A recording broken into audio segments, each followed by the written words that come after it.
안녕하세요. 저는 올해로 72이 된 박동섭이라고 합니다.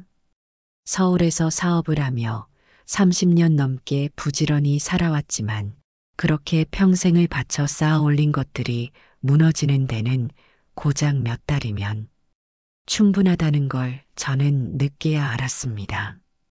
제가 머무는 이 시골집은 정확히 말하면 제가 태어난 외갓집이었고 수십 년간 비워져 있다가 겨우겨우 손을 봐서 몸 하나 누일 자리를 만든 폐가 같은 곳이었습니다. 대문은 한쪽이 삐걱거리며 떨어져 나갈 듯 흔들렸고 마당은 발목까지 잡초가 올라와 있어 밟고 들어서는 것조차 조심스러웠습니다. 방바닥은 오래된 습기로 인해 꿉꿉했지만 그래도 병원 응급실 천장을 바라보며 맞이하던 새벽들보다는 100배 나았습니다. 여기서는 적어도 누가 제 숨소리를 돈으로 계산하지는 않으니까요. 사업을 하던 시절 저는 매일같이 휴대폰 2개를 들고 살았습니다. 하나는 거래처, 하나는 집사람이 쓰는 연락처 전용으로 나누어 두었고 그렇게 늘 뭔가를 쫓기듯 달려다녔습니다. 가정은 늘 뒷전이었고 아들놈은 커가면서 저보다 엄마 편을 더 들어주는 일이 많아졌습니다. 그런 일쯤은 그저 당연하다 여기고 넘겼지만 제가 쓰러졌던 날 제 손을 잡고 눈물 흘리며 아버지 무리하지 마세요 하던 그놈의 말은 전부 거짓이었다는 걸 그 애가 제 사업자 명의로 사채까지 끌어쓰고 도망쳤다는 연락을 받은 날 저는 여지없이 무너졌습니다. 서울을 떠나기 전 마지막으로 병원에 들렀을 때 의사는 제게 그리 길지 않은 시간이 남았다고 말했습니다. 심장 근육이 정상 범위의 절반밖에 남지 않았고 간 수치와 콩팥 기능도 위험한 수준이라며 도시에서 살다간 회복은커녕 더 빠르게 꺼질 거라고 단언했지요. 하지만 병원 침대 위에 가만히 누워있는 것도 저에겐 사치였습니다. 빚독촉 전화는 날마다 쏟아졌고 병실에선 제 통장을 보고 치료를 중단하겠다는 말까지 들었습니다. 그날 병원에서 뛰쳐나와 아무도 모르게 외갓집으로 향한 게 제 마지막 자존심이었는지도 모르겠습니다. 시골집에 도착한 첫날 밤 그 곰팡이 냄새 가득한 방에 누워 천장을 바라보며 저는 내내 한 가지 생각만 했습니다. 이게 내 마지막 일지도 모르겠구나. 무슨 미련이 그렇게도 많았는지 정작 떠날 준비는 하나도 되어 있지 않았습니다. 정리해야 할 서류는 넘쳐났고 아직 갚지 못한 말도 많았으며 가장으로서 가장 해선 안 될 말, 미안하다는 그 말 하나를 제대로 못한 채 살아온 시간들이 억울하기도 했습니다. 하지만 그날 밤 창문 너머로 바람이 지나가고 처마 끝에 무언가 스치며 흔들리는 소리를 들었습니다. 처음엔 쥐인가 싶어 일어났는데 그것은 날개를 반쯤 접은 채 처마 끝에 머물고 있는 제비 한 마리였습니다. 낯선 공간, 낯선 계절 속에서 저와 함께 숨을 고르고 있던 그 새는 아마도 그 순간부터 제게 있어 단순한 날짐승이 아니라 무너진 인생 속 작은 희망의 조각처럼 보였던 모양입니다. 다음 날 아침 평소보다 이른 시간에 눈이 떠졌습니다. 잠은 깊지 않았고 새벽 공기 속엔 먼지가 아닌 풀내음과 젖은 흙냄새가 가득했습니다. 목을 움켜쥐는 기침과 함께 일어나 뿌연 창문을 열었더니 그 틈으로 파란 하늘이 엿보였고 그 아래 작고 검은 그림자가 빠르게 날아와 지붕 위에 내려앉는 것이 보였습니다. 지붕 끝에 내려앉은 것은 어젯밤에 보았던 제비였습니다. 처음엔 잘못 본 줄 알았습니다. 이렇게 낡고 외로운 집에도 제비가 둥지를 틀다니 세상에 아직은 마음 붙일 자리가 남아있나 싶었습니다. 그런데 그놈은 날개를 몇 번 퍼덕이더니 어느새 처마 밑으로 몸을 쏙 집어넣었습니다. 멀리서 보면 그저 바람에 흔들리는 검은 점 하나였겠지만 제 눈엔 무언가를 잃은 자와 무언가를 짓기 시작한 자의 대조가 또렷이 보였고 저는 그 제비를 마치 오래전 알고 지낸 누군가처럼 낯설지 않게 바라보게 되었습니다. 며칠이 지나도록 제비는 떠나지 않았습니다. 집인지 나뭇가지인지 정체 모를 것들을 부리로 하나둘 옮겨와 제법 진지하게 둥지를 틀어가는 모습은 쓰러질 듯한 집 한쪽에 또 다른 생명이 뿌리를 내린다는 신기함이었고 그런 장면을 매일같이 바라보다 보면 이상하게도 아침에 눈을 뜨는 이유가 생겼습니다. 저는 그새 습관처럼 제비가 날아드는 소리를 기다리기 시작했고 어느 날은 마루 끝에 나뭇가지를 하나 올려두고는 그놈이 가져가길 기다리는 웃긴 짓까지 했습니다. 옛날 같았으면 이해도 못했을 일이죠.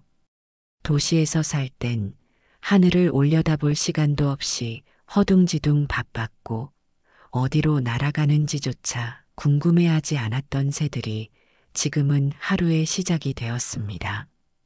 처음엔 제비가 저를 찾아온 게 아니라 단지 우연히 둥지를 틀기 좋은 구조라 그랬겠거니 했지만 점점 마음속에 말도 안 되는 생각이 자라났습니다.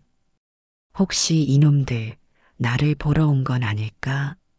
뭔가 잃어버린 삶에 작은 위로 하나 던져주러 온 건 아닐까?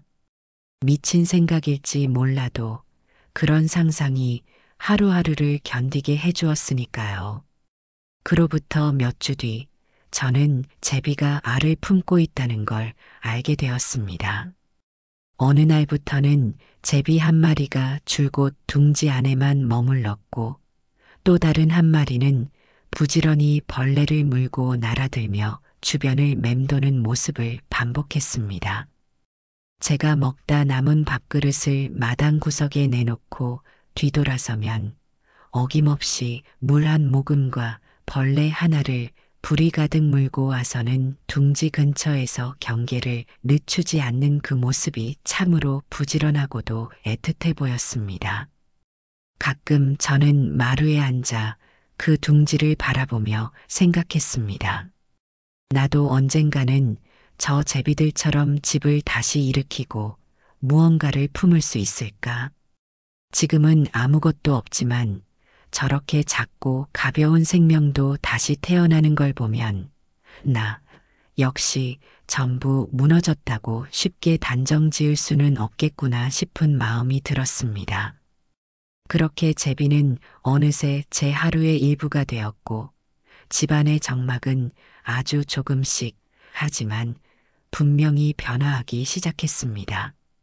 심장은 여전히 불규칙하게 뛰었고 통장 잔고는 여전히 0원이었지만 이상하게도 그날 이후 저는 매일 밥을 조금 더 챙겨 먹었고 신문지로 창문을 덧대던 손에도 기운이 조금은 돌아오기 시작했습니다.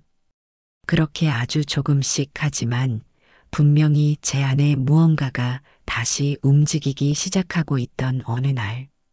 그날은 장마가 끝나고 햇살이 따갑게 내려쬐던 한낮이었습니다. 유난히 습한 공기 속에서 이마엔 땀이 맺히고 마루 밑으로는 습기를 머금은 벌레들이 슬그머니 모습을 드러내는 그런 계절이었죠. 저는 창문을 반쯤 열어둔 채 부채를 들고 천천히 숨을 고르고 있었습니다. 제비 둥지에서는 희미한 생명의 소리가 들려왔고 그것은 어린 새끼들의 목소리였습니다. 아직 솜털도 덜 자란 그것들이 벌어진 부리를 흔들며 조잘대는 소리를 듣고 있노라면 이 집이 이제 더는 빈집이 아니라는 느낌이 들었습니다. 하지만 그 평화로운 소리는 오래 가지 못했습니다. 마당 한쪽에서 무언가가 풀숲을 밀치며 지나가는 듯한 기척이 들렸고 저는 그 소리에 귀를 세운 채 자리에서 천천히 일어섰습니다. 처음엔 고양이인 줄 알았습니다. 가끔 동네 길고양이들이 마당을 가로지르곤 했으니까요. 그런데 이번엔 달랐습니다. 그것은 몸을 낮춘 채 꿈틀거리며 앞으로 전진하고 있었고 그 길고 마른 실루엣은 이내 지붕 끝 제비 둥지 아래로 조용히 스며들었습니다. 뱀이었습니다. 검은 무늬가 길게 흐른 몸통, 날카롭게 반짝이는 혀끝, 그리고 소리 없이 나무 기둥을 타고 올라가는 그 기이한 유연함. 그것은 분명히 제비 둥지를 노리고 있었습니다. 몇 초 동안 저는 마루 끝에 얼어붙은 채 그 장면을 지켜봤습니다. 심장은 점점 빨리 뛰었고 손에 들고 있던 부채는 이미 바닥에 떨어져 있었습니다.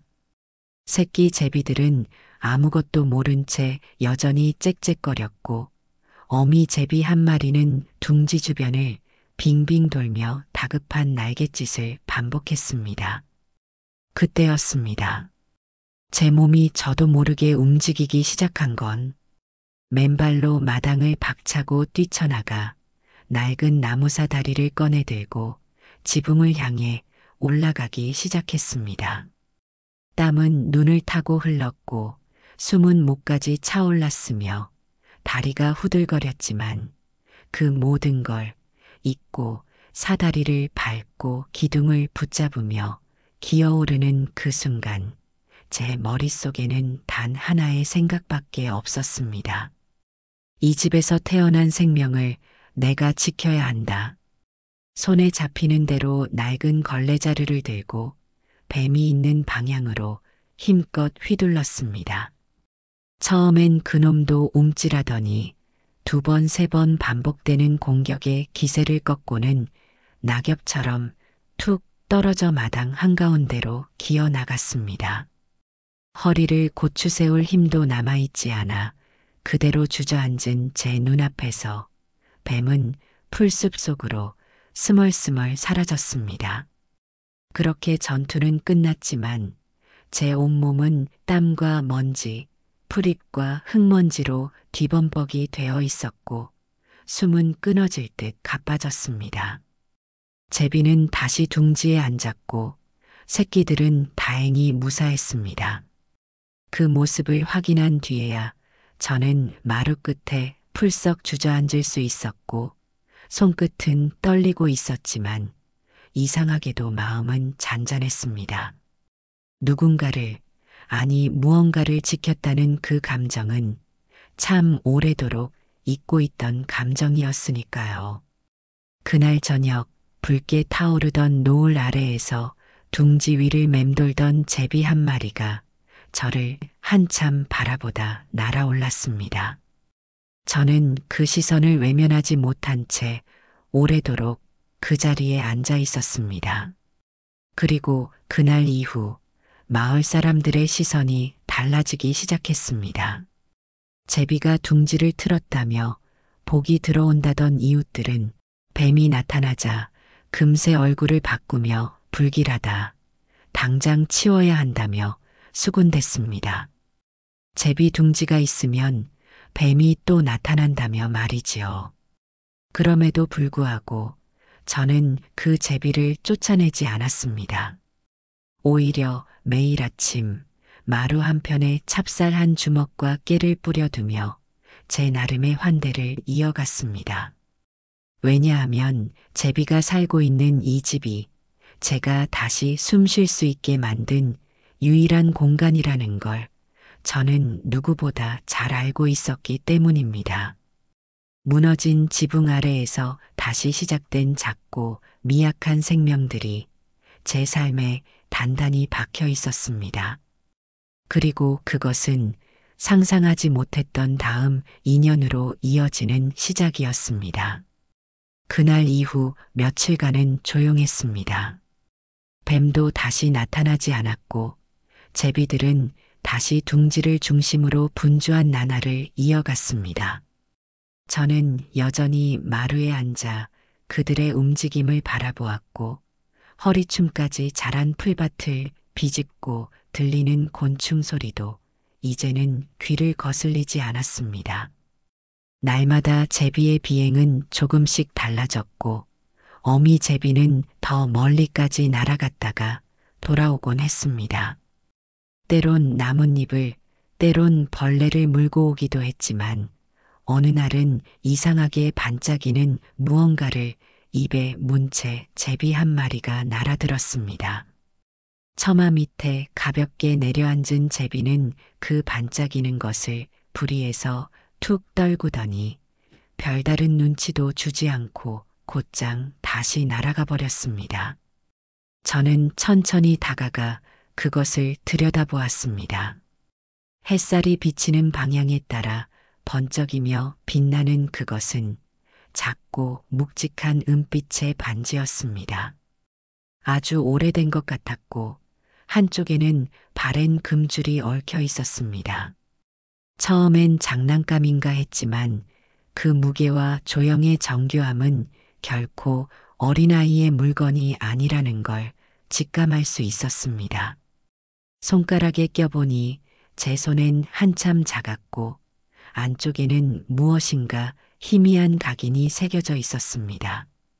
먼지를 닦아내고 유심히 들여다보니 고풍스러운 필체로 S, J2E, S라 적혀 있었고 그 옆엔 날짜가 새겨져 있었는데 지금으로부터 30년도 더 지난 시점이었습니다. 저는 잠시 그 반지를 손바닥 위에 올려둔 채 가만히 바라보았습니다. 제비가 왜 이런 것을 물고 온 건지 그 출처는 어딘지 알 길이 없었고 혹여 동네 아이들 장난이라면 돌려줘야 하나 싶기도 했지만 이상하게도 마음 한 구석에 쓰리도록 간지러웠습니다. 마치 제 손 안에 담긴 그것이 단순한 금속 덩어리가 아니라 오랜 시간 잊힌 누군가의 사연을 담고 있는 조각처럼 느껴졌기 때문이었습니다. 저는 반지를 헝겊에 싸서 장독대 밑에 두고 그날 이후 며칠간은 사람들 앞에서 그 이야기를 꺼내지 않았습니다. 괜히 도둑으로 오해받고 싶지도 않았고 제비가 어디서 그걸 가져온 것인지 확인할 길도 없었기 때문입니다. 그 반지는 그저 우연히 이 집에 굴러들어온 작은 사건이라 생각하려 했고 저는 다시 먹고 사는 일에 정신을 돌리기로 했습니다. 먹을 것은 여전히 모자랐고 하루 세 끼 중 한 끼라도 챙기면 다행이었으며 약국에서 끊긴 약봉투는 여전히 서랍 속에 그대로였습니다. 하지만 그 반지를 손에 쥔 그날 이후 저는 이상하리만치 덜 외로워졌습니다. 제비가 마치 뭔가를 전하려 했던 건 아닐까, 어쩌면 누군가의 부탁을 받고 제게 온 건 아닐까 말도 안 되는 생각들이 하루를 덜 힘들게 만들었고 그렇게 작고 사소한 희망이 이 불편한 공간에 낯선 온기를 불어넣기 시작했습니다. 그리고 며칠 전부터 마을에는 낯선 여자가 눈에 띄기 시작했습니다. 제가 머무는 이 외갓집은 마을에서도 조금 높은 지대에 자리하고 있어서 마당 평상에 앉아 있노라면 마을 어귀까지 사람들의 움직임이 얼추 다 보입니다. 그날도 그랬습니다.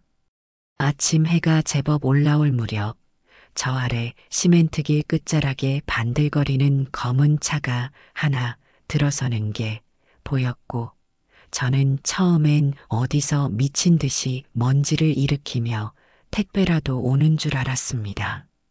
그런데 그 차는 보기 드문 고급 외제차였습니다. 이 마을에서 누가 그런 차를 모는 건 생각해 본 적도 없었고 그 반짝이는 차체와 서울 번호판은 이 조용한 풍경 속에서 어쩐지 이질적으로 느껴졌습니다. 그날 이후로도 몇 번 그 차가 낮에 마을을 천천히 돌다 나가는 모습을 보았고, 하루는 마을회관 앞 평상에서 담배를 피우던 이장님이 슬쩍 이런 말을 흘렸습니다. 요즘 마을에 서울서 여자 하나 내려왔자녀. 겉모습만 봐도 딱 돈 있어 보이더라고. 외제차 굴리면서 하루 종일 어떤 땅을 살까 고민하며 다닌다더라. 그 옆에서 무릎에 손을 얹고 앉아있던 김씨 아주머니도 한마디 거들었습니다. 강 건너 저 밭 있잖아. 그거 물어봤대. 저 밭?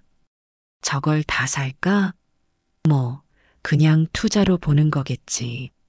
사람들은 웬 서울 여자가 땅을 본다고 하니 처음엔 관심을 보이다가도 금세 우리하고는 상관없는 사람이라며 흥미를 접는 듯 했지만 저는 묘하게 자꾸 그 여자가 신경 쓰였습니다. 정작 왜 그런지 저도 설명할 수 없었지만 이상하게도 그 여자의 모습이 자꾸 마음 한켠에 머물렀습니다. 마치 뭔가를 기다리는 사람처럼 보여서일까요? 그날도 가만히 마루에 앉아 있다가 괜히 몸을 한번 움직이고 싶어졌습니다. 저는 괜스레 허리도 펴고 기지개도 켤 겸 손에 부채 하나 쥐고 강가까지 슬슬 내려갔습니다. 어릴 적 외갓집에 놀러와 소를 끌고 나가던 그 길은 여전히 숲풀은 우거졌고 바위는 이끼가 올라 미끄러웠지만 천천히 걷기엔 제 몸에 무리 없는 거리였습니다. 그러다 저는 우연찮게 그 여자를 보게 되었습니다. 강변의 돌무더기 근처 물가를 따라 무릎을 약간 굽힌 채 무언가를 찾고 있는 듯한 자세였고, 조금 전 소낙비에 젖었는지 얇은 회색 원피스는 무릎 아래까지 물이 묻어 다리에 붙어 있었으며 한 손엔 하얀 손수건이 꼭 쥐어져 있었습니다. 처음엔 그냥 지나가려 했습니다. 서울서 내려온 땅 보러 왔다는 여자 마을 사람들 말로만 들었지 이렇게 가까이서 본 건 처음이었습니다. 그런데 그녀가 갑자기 고개를 들고 제 눈과 시선이 맞닿는 순간 저는 괜히 모른 척 지나칠 수 없게 되었습니다. 비 많이 맞으셨네요. 혹시 뭐 찾으시나요? 제가 먼저 말을 건넨 건 어쩌면 그날 처음이자 마지막으로 스스로 한 선택 같았습니다. 그녀는 순간 놀란 듯 하다가 이내 조용히 고개를 끄덕였습니다. 며칠 전 이 근처에서 아주 작은 반지를 잃어버렸습니다. 남들이 보면 별거 아닌 물건일지도 모르겠는데 저한텐 좀 특별해서요.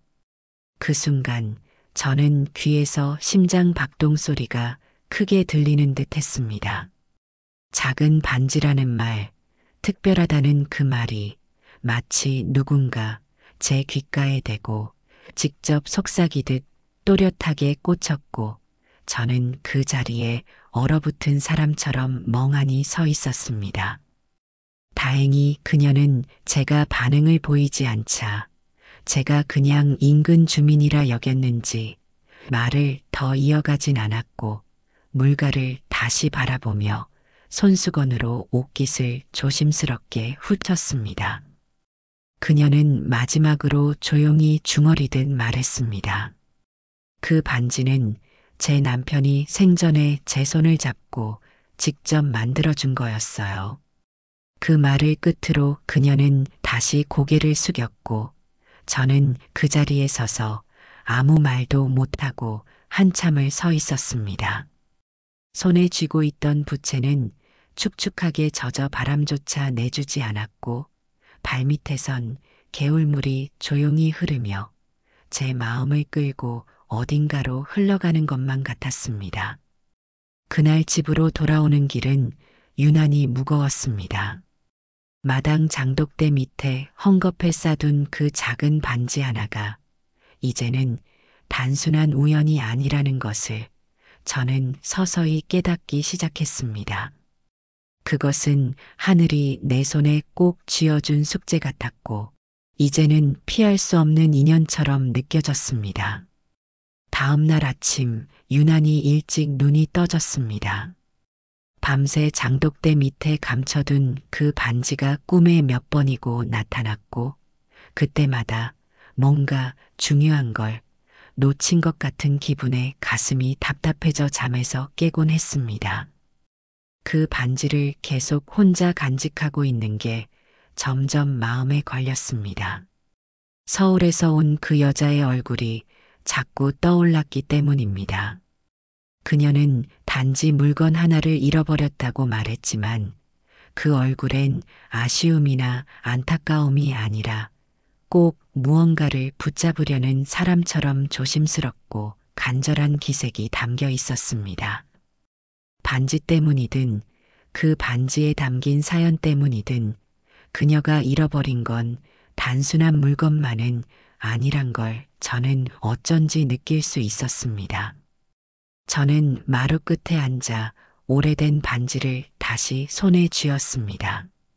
밤새 장독대 아래에서 두었던 그 반지는 햇살을 받은 순간 다시 반짝이며 제 손등에 희미한 금빛을 비췄습니다. 그리고 저는 느꼈습니다. 이건 우연처럼 내게 온 물건이지만 이제는 내 손을 떠나야 할 시간이라는 것을. 그 여인은 마을 입구의 조그마한 찻집 앞 낡은 평상 위에 앉아 있었습니다. 서울 사람답지 않게 평범한 아침을 기다리듯 조용히 차를 마시고 있었고 저를 바라보는 시선엔 경계도 기대도 없었습니다. 저는 인사를 생략하고 그녀 앞에 조심스레 반지를 올려두었습니다. 아무 말도 덧붙이지 않았고 그녀 역시 말없이 그것을 바라봤습니다. 눈빛이 흔들렸고 손끝이 아주 미세하게 떨렸으며 입술이 닫힌 채로 숨소리만이 조금씩 바뀌는 게 보였습니다. 그녀는 반지를 천천히 들어 올려 손바닥 위에 올렸고 이내 다른 손으로 가만히 그것을 감쌌습니다. 아주 오랜 시간을 그렇게 멈춘 듯 있다가 그녀는 처음으로 제게 입을 열었습니다. 이 반지 맞아요. 제 거예요. 아니, 정확히는 남편의 마지막 선물이었어요. 30살 생일날 받았던 건데 그 사람이 직접 만든 거예요. 손재주가 있었거든요. 그날 이후로는 다시 그런 선물을 받아본 적이 없어요. 그녀는 조용히 말을 이었습니다. 남편이 목수였고 젊은 시절엔 작고 예쁜 물건을 만드는 걸 좋아했다고 했습니다. 반지 안쪽에 새겨진 이름은 서로의 이니셜이었고 그날 이후 단 한 번도 반지를 손에서 뺀 적이 없다고 했습니다. 그런데 며칠 전 이 마을 근처에 있는 땅을 둘러보러 내려왔다가 무심코 강가에서 손을 씻는 사이 그 반지를 흘렸다고 했습니다. 손에 힘이 빠졌던 건지 아니면 하필 그날 하늘이 바람을 거칠게 보낸 탓이었는지 모르지만 반지가 손에서 빠져나가는 순간 마치 남편이 두 번째로 자신을 떠나는 듯한 느낌이 들었다며 그날 밤 차 안에서 하염없이 울었다고 했습니다. 그녀는 반지를 품에 넣은 채 조용히 고개를 숙였습니다. 그리고 아무 말 없이 두 손을 모아 제게 절을 했습니다. 그 절은 너무나 조심스럽고 깊었고 저는 감히 그것을 받아도 되는지 모르겠다는 생각이 들 정도였습니다. 저는 그저 우연히 마당에 떨어진 반지를 주었을 뿐이었고 그 반지를 가져다 준 것도 사실 제 손이 아니라 제비였으니까요. 이 은혜를 어떻게 갚아야 할지 모르겠어요. 저는 그저 이걸 찾을 수만 있다면 어떤 대가든 치를 마음이었는데 그녀의 말에 저는 손을 내저었습니다. 괜한 부담을 주고 싶지도 않았고 이미 그 반지를 돌려주는 순간 내 안에 무언가도 함께 가벼워졌다는 걸 느끼고 있었으니까요. 그러나 그녀는 말을 멈추지 않았습니다. 혹시 실례가 되지 않는다면 그 반지가 당신 손에 들어오기까지 무슨 일이 있었는지 말씀해 주실 수 있을까요? 저는 마루에서 제비를 지켜보던 날들, 뱀과 맞서 싸웠던 오후, 그리고 그날 이후 이상하게도 덜 외로웠던 시간들에 대해 천천히 이야기했습니다. 제 말이 끝날 즈음 그녀는 눈가를 손등으로 닦고 있었습니다. 울지 않겠다고 결심한 사람처럼 애써 단단하게 웃으며 그녀는 제게 명함 한 장을 건넸습니다. 재단을 운영 중이며 사람들을 도와주는 일을 하고 있다고 했습니다. 혹시 도움이 필요한 일이 있다면 주저 말고 연락해달라고 말했습니다. 저는 처음엔 그저 인사치레라 여겼지만 그녀의 말투는 형식적인 예의가 아니었고 오히려 마음속 어딘가를 진심으로 들여다본 뒤 건네는 재앙 같았습니다. 그녀는 떠나기 전 내가 사는 외갓집까지 올라와 제비 둥지를 바라봤습니다. 그리고 혼잣말처럼 중얼였지요. 남편이 저를 이곳으로 보내준 걸지도 모르겠네요. 그 반지를 이곳에 떨어뜨린 것도 당신이 그걸 주운 것도 전부 그 사람 덕분일지도 몰라요. 그녀가 떠난 뒤 저는 오랜만에 기운이 돌아온 손으로 마당 한쪽을 정리하기 시작했습니다. 그날은 평소보다 바람이 덜 불었고 제비는 낮게 날았습니다. 그리고 저는 그 낮은 날갯짓이 어쩐지 제 어깨를 스치며 무언가를 말하고 간 것 같다는 기분을 떨칠 수 없었습니다. 그날 이후 며칠이 흘렀습니다. 서울에서 온 그 여인은 더 이상 마을의 모습을 보이지 않았고 반지를 돌려준 일도 어느새 제 일상 속에서 조금씩 묻혀갔습니다. 처음 며칠은 자꾸 생각이 나긴 했습니다. 장독대 밑에서 꺼내 들었던 반지의 묵직한 감촉이나 그것을 품에 안고 고개 숙여 절하던 그녀의 모습도 머릿속에 계속 맴돌았지만 이내 밥 챙기고 약 먹고 마당 쓸고 잠드는 반복된 하루가 그런 기억들을 천천히 덮어버렸습니다. 아무래도 이제 다시 볼 일은 없겠지. 그렇게 생각하면서 저도 모르게 그녀를 잊어가고 있었습니다. 그러던 어느 날 오후였습니다. 마당 끝을 정리하다가 고개를 돌렸을 때 낯익은 검은 차 한 대가 마을길 아래에 조용히 멈춰선 것이 보였습니다.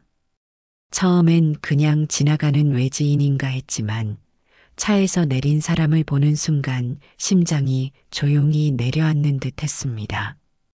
그녀였습니다. 그녀가 조용히 내리더니 길가에 한참을 서 있다가 저를 향해 천천히 걸어왔습니다. 발걸음은 조심스러웠고 손에는 얇은 봉투 하나가 들려 있었으며 얼굴은 여전히 담담한 가운데 무언가를 단단히 다짐한 사람의 표정처럼 보였습니다. 다시 한번 인사드리고 싶었습니다. 그녀는 그렇게 말한 뒤 잠시 말을 멈췄습니다. 제가 아무 말 없이 마당 한복판에 선 채로 서 있자 그녀는 조용히 봉투를 내밀며 말을 이었습니다. 그 반지를 돌려받은 날 돌아가기 전에 마을 어르신들과 잠깐 이야기를 나눴어요. 다들 선생님 얘기를 하시더라고요. 예전에 사업하셨던 분이라고, 한때 잘 나가던 회사였다고. 그래서 궁금해서 인터넷도 조금 찾아봤어요. 이름이 기억에 남아서요. 봉투 속에는 작은 손편지 한 장과 제가 과거에 했던 업종과 관련된 몇 가지 자료가 담겨 있었습니다. 그녀는 자신은 지금 자산관리회사와 함께 사회적 기업을 준비하고 있다고, 수익보다도 지속 가능한 삶의 가치를 두는 사업들을 지원하고 있고, 제가 했던 일도 그 안에서 충분히 새롭게 태어날 수 있을 거라고 말했습니다. 혹시 다시 해보실 생각 있으신가요? 그 말은 가볍게 던진 제안이 아니었습니다. 도움이 필요한 사람을 향한 손길도 아니었습니다. 그보다는 무너졌던 두 사람이 같은 자리에 다시 선다는 묵직한 결심 같았습니다. 저는 한참 동안 아무 대답도 하지 못했습니다. 사업이라는 말은 제게 여전히 아픈 기억이었고, 실패와 배신, 그리고 고개 들 수 없었던 지난날의 상징이기도 했으니까요. 하지만 그녀는 그런 제 마음을 꿰뚫는 듯 조용히 말을 덧붙였습니다. 그 반지 저 혼자 다시 찾은 게 아니에요. 당신이 있어 가능했어요. 누군가는 그걸 우연이라 하겠지만 전 그렇게 생각하지 않아요. 가끔은 운명이 사람에게 마지막으로 손을 내밀 때가 있잖아요. 그녀는 제 눈을 똑바로 바라보았습니다. 저는 그 순간 오래전 닫아두었던 서랍 하나를 머릿속에서 다시 여는 기분이 들었습니다. 낡은 사업계획서, 실패로 얼룩진 장부, 무너졌던 날의 기록들, 그런 것들이 한 겹씩 천천히, 하지만 아주 분명하게 제 안에서 다시 떠오르기 시작했습니다.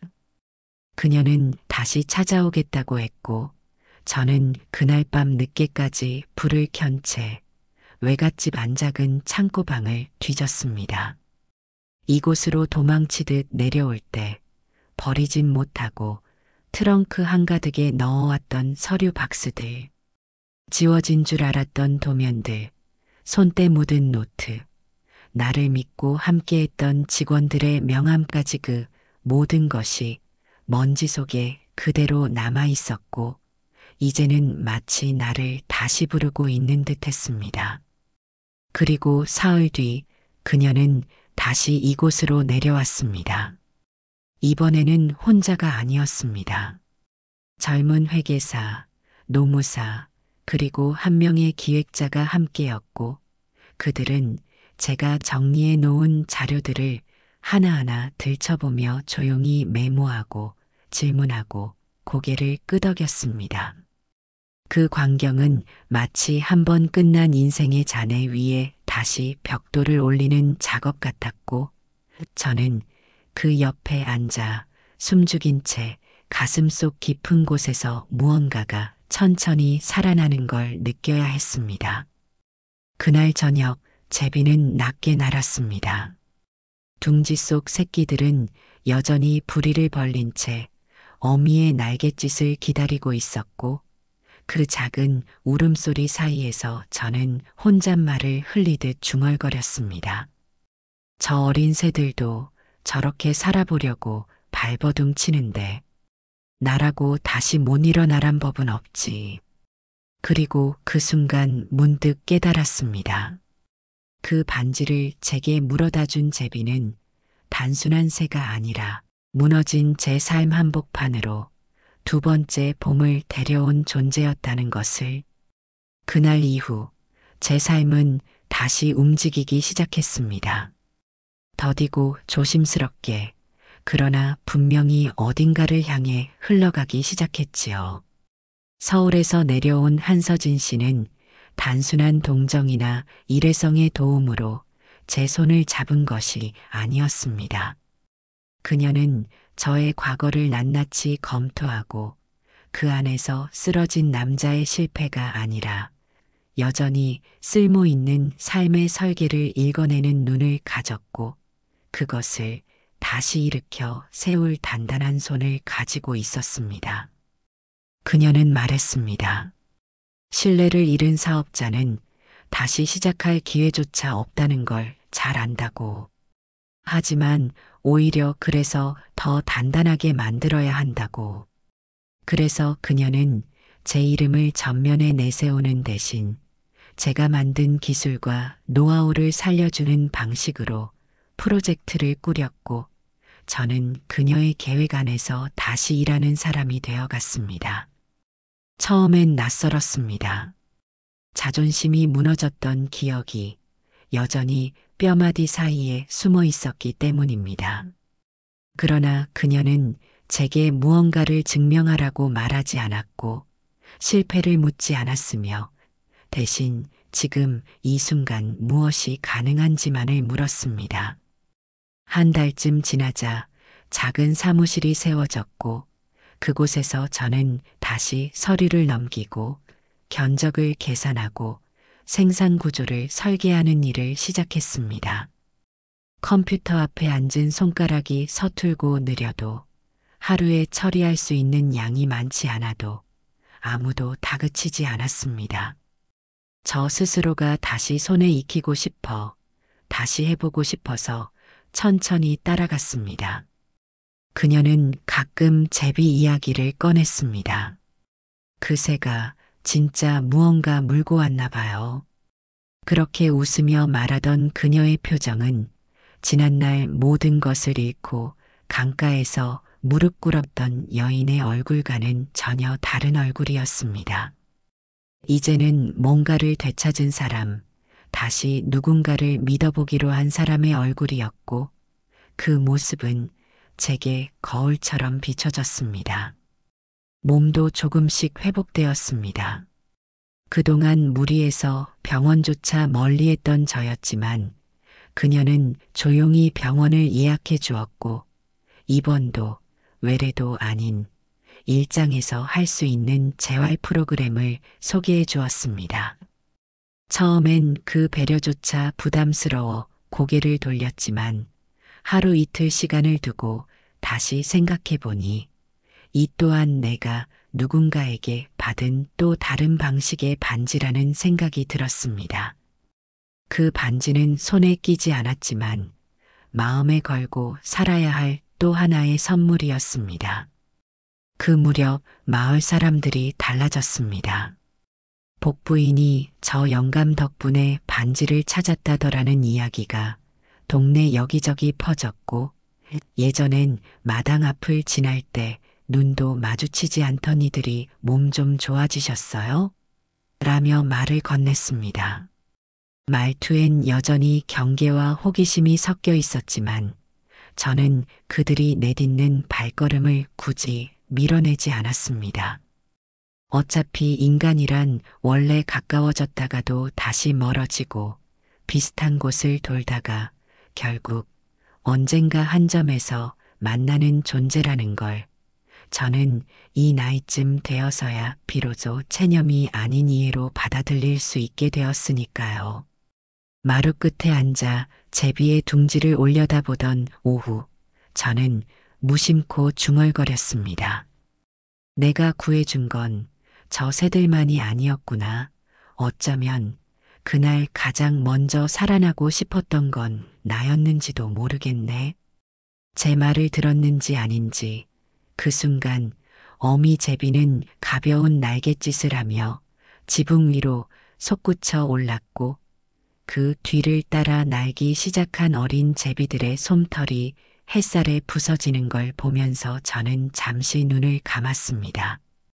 이제 제 삶은 하루가 두렵지 않았습니다.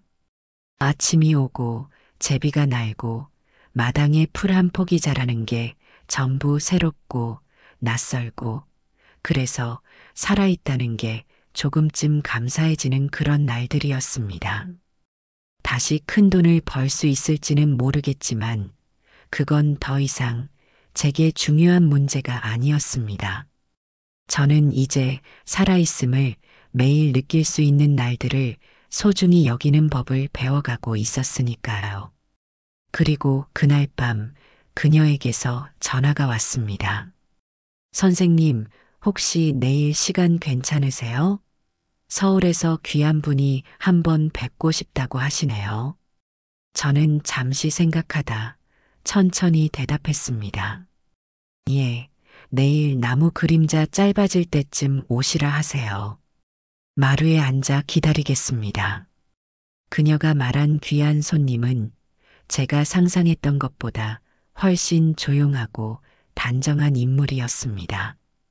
회색 정장을 입고 운전기사를 대동한 중년의 신사였지만 말투에는 도시 특유의 서두름이나 거만함이 없었고 오히려 마당에 놓인 평상에 신발을 벗고 올라서며 여기 공기가 참 좋습니다라고 말하던 첫인상부터가 오래된 나무처럼 흔들림이 없었습니다.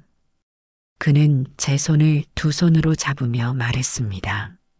자신은 한서진 씨의 남편의 친구였고 그녀가 남편을 잃고도 자신을 지키기 위해 고군분투했던 지난 시간들을 누구보다 가까이서 지켜본 사람이었노라고.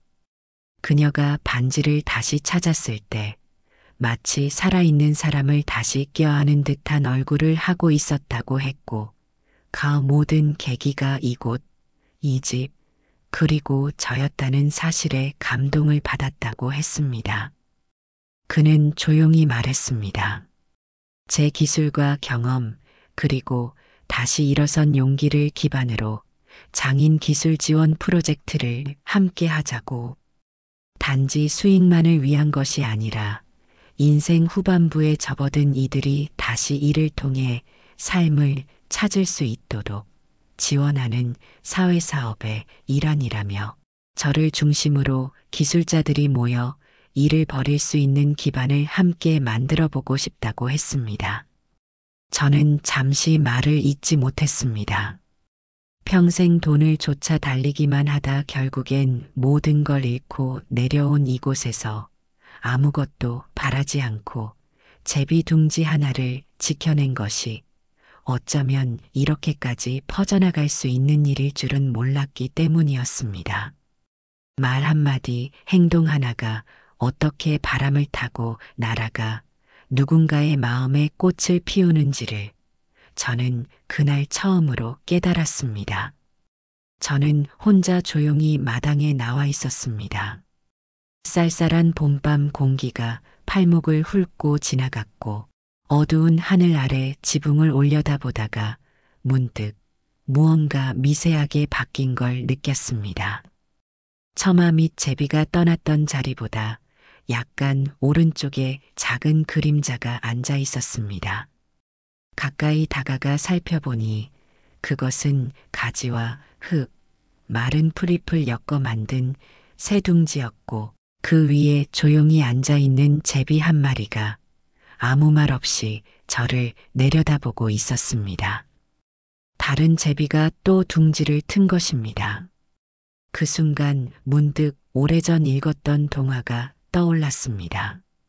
제비가 은혜를 갚는다는 이야기, 작은 생명 하나가 사람의 마음을 바꾼다는 그 단순한 줄거리 속에서 어릴 적 저는 마음속 어딘가가 따뜻해지곤 했습니다. 그때는 몰랐습니다. 그 동화 속 주인공이 시간이 흐른 지금의 나처럼 모든 걸 잃고서야 무언가를 다시 바라볼 수 있는 사람이었을지도 모른다는 거요. 나는 지금 그 동화 속 주인공 같은 기분이 듭니다. 어쩌면 제비는 다시 제게 무언가를 물어다 주려는 건지도 모르겠습니다. 물건이 아닐지라도 그 눈빛 하나로, 조용한 날갯짓 하나로 무너졌던 마음 한 귀퉁이를 다독이는 그런 시간들 말입니다. 지나온 시간들이 낡은 라디오처럼 삐걱거리고 기억은 어느새 희미해졌지만 오늘만큼은 숨을 깊이 들이쉴 수 있었습니다. 낯선 공기, 낡은 시간, 그리고 새로 도착한 생명의 체온까지 그 모든 것이 뒤섞인 봄의 냄새가 문득 제 눈시울을 뜨겁게 적셨습니다. 그리고 그 봄 공기 속에서 저는 문득 제 아들을 떠올렸습니다. 그 아이가 사체에 손을 대고 제 이름으로 돈을 끌어다 썼던 날, 저는 세상에 둘도 없는 원망을 품었고 그날로 아버지라는 이름을 내려놓았습니다. 하지만 지금 생각해보면 그 아이도 어쩌면 자기 인생 속 어느 외딴 지붕 밑에 제비 한 마리쯤은 날아들기를 기다리고 있었던 건 아닐까? 그런 생각이 들었습니다. 아직 용서는 하지 못했습니다. 그렇다고 미워하는 마음만 남아있는 것도 아닙니다. 그 아이가 지금 어디서 어떤 봄을 맞고 있을지 나는 모릅니다. 다만 나는 이 지붕 아래 다시 둥지를 튼 작은 제비를 바라보며 다시 살아가는 중입니다. 그리고 언젠가는 저 멀리 어디선가 그 아이도 자기 지붕 위에 머무는 한 마리 새를 보며 괜찮다는 마음을 한 줌쯤은 품게 되길 그저 조용히 바랄 뿐입니다.